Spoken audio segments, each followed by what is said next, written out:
Presentamos la base de datos bancos. Esta es la estructura general de cómo están relacionadas todas las tablas de la base de datos. Comenzaremos explicando la primera entidad, que sería empleado. Tenemos una serie de atributos: el identificador único de empleado, que sería ID, el nombre de usuario y el password. Esto es para una futura aplicación para que el usuario ya esté logueado. El estado, que si va a ser activo o inactivo. Un identificador, una llave foránea para el rol.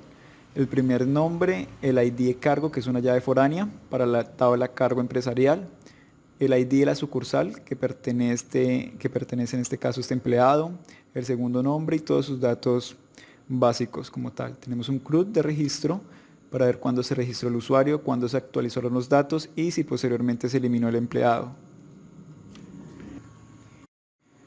En la tabla rol tenemos un identificador único, que sería ID rol, nombre del rol y la descripción como tal, la fecha del registro y la fecha de actualizado. Entonces, en este caso, un ejemplo que podría ser rol administrador, rol funcionario y su descripción. Una serie de permisos, que esto es una tabla pivote para que este rol pueda tener varios permisos a la vista, que sería más que todo la interfaz o vista en general, digamos, en una aplicación específica. Tenemos el identificador único, el nombre como tal del módulo, o sería la vista, y la descripción. En este caso, un ejemplo hipotético podría ser todo módulo donde están todos los usuarios guardados, módulo de tesorería, módulo donde están las cuentas bancarias en general. Tenemos la tabla cargo empresarial con su identificador único, cargo empresarial, el nombre del cargo, la llave foránea para la tabla área empresarial, la descripción del cargo y la fecha de registro, fecha de actualización y fecha eliminado como tal si del cargo. Este llave foránea va a ser a esta tabla alusión hasta la tabla área empresarial, en el cual se van a registrar todas las áreas como tal de la empresa. Un ejemplo sería área administrativa, área de gerencia, tesorería, recurso humano, entre otros. Entonces se hace relación para registrar el cargo como tal, ya va a estar el área definida. Tenemos la tabla sucursal, en el cual va a tener el nombre de la sede, la descripción de la sede, su ubicación, fecha de registro y fecha de actualización. En esta sede pues se van a registrar todas las sucursales que tengan como tal el banco, y dentro va a tener una jornada laboral. En la jornada laboral se va a llevar a cabo cada sucursal que tenga. Entonces la hora inicial, la hora final, si es de lunes a viernes, sí o no, si trabaja fines de semana, y la fecha de registro y fecha de actualizado y eliminado como tal. Para finalizar tenemos la tabla cuenta bancaria con su identificador único, cuenta bancaria, el ID, el valor foráneo para el empleado, el número de cuenta y el total capital que tiene y la fecha en la que se registró la cuenta bancaria. Tenemos otra tabla dependiente que va a ser transacciones con su identificador único, el ID de la cuenta bancaria y la cantidad de dinero y la fecha de transacción. Podría ser: ¿para qué se establecen los privilegios de bases de datos? Se utiliza para determinar la autorización que debe tener para crear o acceder a las tablas donde se encuentra la información de los datos en la base de datos MySQL. ¿Por qué es necesario? Los permisos de MySQL se asignan a roles que se pueden asignar a usuarios. De forma similar a los grupos de usuarios de Windows, hay dos tipos de roles. En este caso, pues, los roles de servidor, que proporcionan permisos relacionados con el servidor de bases de datos, como copia de seguridad, creación de bases de datos nuevas, gestión de inicios de sesión y enlaces a otros servidores. Nosotros nos enfocaremos en los roles de bases de datos, que proporcionan permisos de bases de datos más tradicionales, como acceso a las tablas. Un claro ejemplo de esto es acerca de los roles al momento de registrar un nuevo empleado. Tenemos la tabla rol, con el cual va a tener una serie de registros, que va a ser administrador, que va a ser control de todo el aplicativo, funcionario interno, permisos al detalle, el módulo de administración financiera, un ejemplo hipotético, prestador de servicios, este va a ser un rol que va a ser de temporal, permisos de auxiliar y un módulo de usuario público. Tenemos una tabla que va a ser permiso rol, en el cual, para que esta es una tabla pivote, el rol pueda tener muchos permisos. Entonces, permiso de la vista, permiso del módulo específico. En este permiso del módulo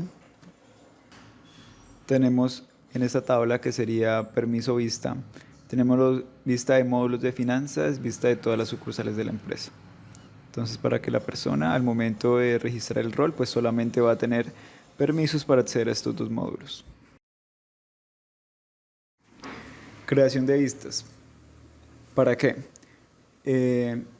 Una vista es una consulta que se presenta como una tabla en forma virtual, a partir de un conjunto de tablas de una base de datos relacional.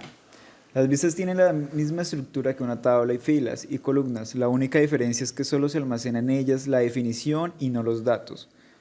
Los datos que se recuperan mediante una consulta a la vista se presentan igual que los de una tabla. Es decir, tablas que no guardan ningún dato propiamente dentro de ellas. ¿Por qué es bueno implementar las vistas? Pruebas seguras. Las vistas ofrecen un entorno de tablas de prueba para que los desarrolladores no afecten la información real. Reusabilidad de consultas. Gracias a las vistas no se debe crear consultas complejas que requieran uniones de manera repetitiva. Mantenimiento de la integridad. Al crear aplicaciones y usar las vistas en vez de las tablas reales, se garantiza que dichas aplicaciones no se rompan cuando se realizan cambios en la estructura de las bases de datos. Este sería un ejemplo de cómo crear las vistas. Vamos a nuestro servidor interno, localhost, seleccionamos la base de datos, en este caso sería banco. Vamos a SQL para insertar nuestra consulta. El comando sería createView y el nombre de nuestra vista en este caso. Y abajo ya pues colocaríamos las sentencias como tal, o las consultas así que sean nivel compleja, sencillas o solamente para mostrar información.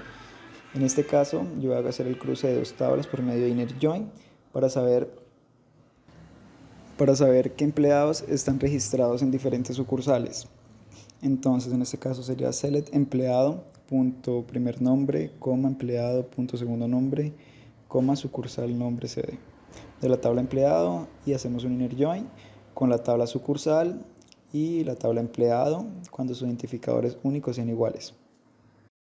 Damos en continuar y se nos cargó como tal las vistas acá en nuestra base de datos.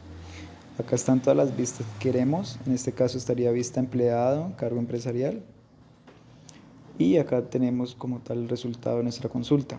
Entonces estarían todos nuestros registros de los empleados y a qué empleado pertenece cada sede. Ya en este caso sede La Plata, sede Pritalito, Carlos pertenece a la sede principal Neiva, y etc. Un archivo log es un historial, es decir, una bitácora a partir de las acciones que se realizan sobre una base de datos. MySQL va almacenando todos los cambios y las consultas realizadas en ella. Para crear nuestro archivo log, inicializamos nuestra línea de comandos en MySQL. Nos dirigimos al panel de control en SAN, damos Clean Cells para que se abra nuestra consola de comandos. Insertamos el comando MySQL -h localhost -u root IP, se inicializan nuestros servicios. Luego escribimos los siguientes comandos para ejecutar nuestro archivo log: encenderlo, que muestre los resultados en forma de tablas, y ejecutar como tal. Y se muestran todas las acciones que estoy realizando en la base de datos.